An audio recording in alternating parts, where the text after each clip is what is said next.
Fala, estudantes, aqui é o Adriano da Autodidatas Academy para o primeiro vídeo do nosso quadro aqui no IGTV sobre leitura comentada de alguns livros que vão te ajudar no seu desenvolvimento pessoal, ok? Esse leitura comentada foi feito com um mapa mental. Se você quiser aprender sobre como você utiliza o mapa mental, como usar ele para estudar, um método legal e além do mapa mental, vários outros métodos, como o método de Cornell, a topificação, a escrita ativa e blá blá blá, vá lá no link da BIOS e procura lá o Anotações Eficientes, beleza? Então vamos aqui para o conteúdo. Então, O Cérebro que se Transforma é o livro que eu estou lendo essa semana e eu, nessa folha aqui, isso aqui já é o outro capítulo, nessa folha aqui eu resumi bem o que eu li no primeiro capítulo, beleza? Então, vamos olhar aqui. Então o Norman Doidge, ele quer falar sobre plasticidade, sobre como que isso funciona, como que no decorrer da história da neurociência a gente teve lá várias coisas interessantes acontecendo nesse meio e como que a neuroplasticidade vem tomando conta do negócio até ao ponto onde se desenvolvem novos sentidos, né, para o corpo humano, para o cérebro humano e se melhora os sentidos atuais e é um campo bem interessante de estudar, principalmente para você como estudante, como autodidata, que quer desenvolver novas habilidades, que quer subir na hierarquia de competência, que quer se tornar uma pessoa capaz de fazer coisas que, pelo menos nesse ponto da sua jornada, você ainda não é capaz de fazer. Então, neuroplasticidade é muito importante nesse quesito. Então vamos lá. O senso comum, lembrando que o que eu escrevo no mapa mental é o que para mim fez muito sentido naquilo e que eu queria guardar na minha cabeça, ok? Então não é exatamente um resumo completo do capítulo, beleza?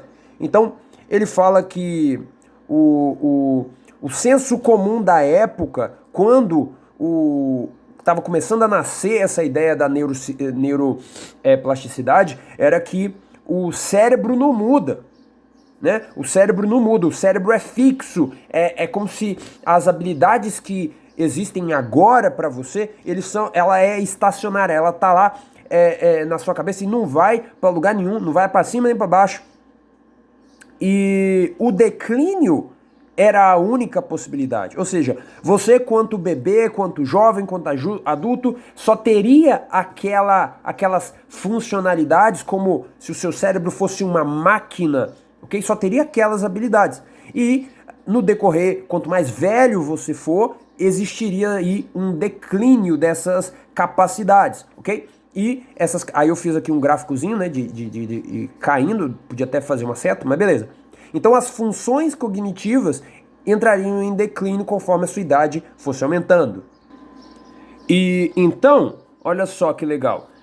Funções cognitivas iam abaixando. Ok.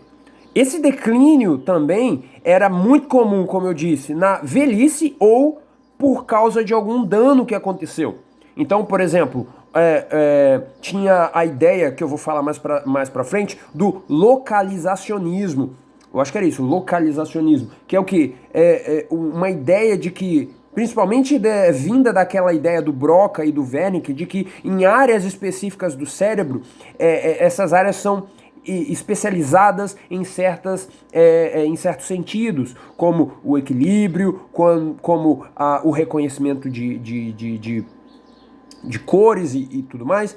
E se houvesse um dano nessa área, o que acontecia é que você estava fudido, você não ia conseguir mais desenvolver aquela habilidade de jeito nenhum. Isso era senso comum da época, não era a verdade e tudo mais, ok? Até porque, mas não vou entrar nessa seara.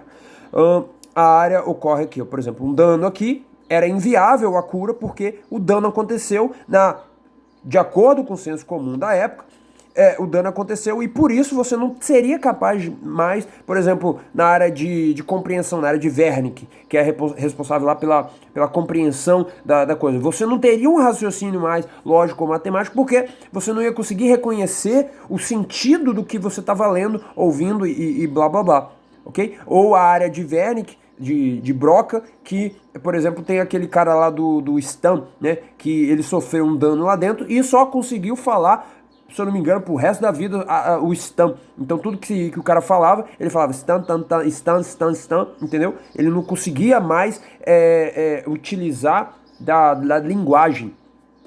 E a conclusão, olha só isso aqui, ó. A teoria do cérebro imutável. Essa era a ideia que o senso comum entre os cientistas da época acreditavam, ok?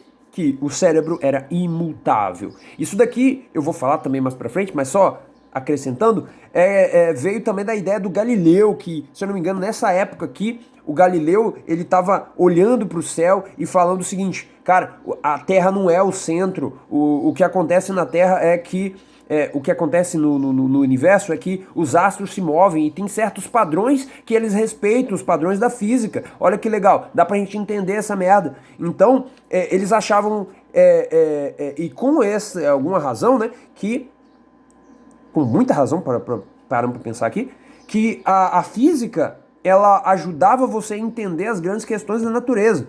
Ou seja, se toda coisa na natureza, se inclusive os planetas, os astros mais gigantescos, eles respeitavam as leis da física, por que a porrinha do cérebro não ia respeitar? Então era uma coisa que realmente faz sentido você parar para pensar. E beleza. E a conclusão é de que a conclusão, vamos começar daqui, né? É que, olha só, vamos começar daqui. A conclusão é de que a conclusão dessa ideia do senso comum da época é que o cérebro, ok? Ele é uma super máquina. Ele é uma máquina foda, mas ainda é uma máquina. Então, se uma das engrenagens responsáveis, como eu disse, a área de Wernicke, de Broca, ou alguma outra área responsável, por exemplo, pelo reconhecimento de padrões em imagens, e mesmo aqui, né, o seu olho está funcionando, mas se a área responsável pelo reconhecimento de imagens do seu cérebro tivesse sido danificado, você não vai conseguir enxergar, mesmo seu olho funcionando. Então, se uma engrenagem dessa super máquina ser destruída por algum motivo, você vai, como eu disse aqui, fudeu, já era, acabou.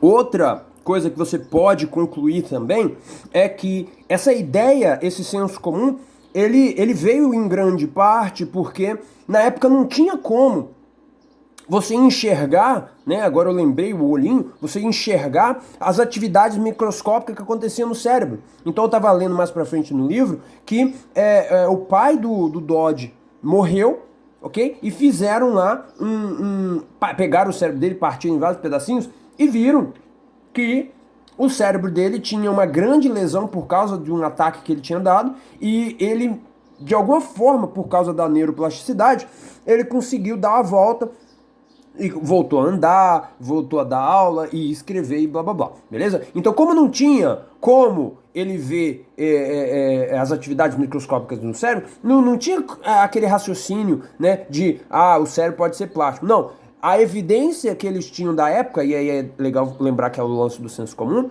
era de que, seguindo o padrão da natureza, o cérebro também tinha que ser tipo uma máquina, ok?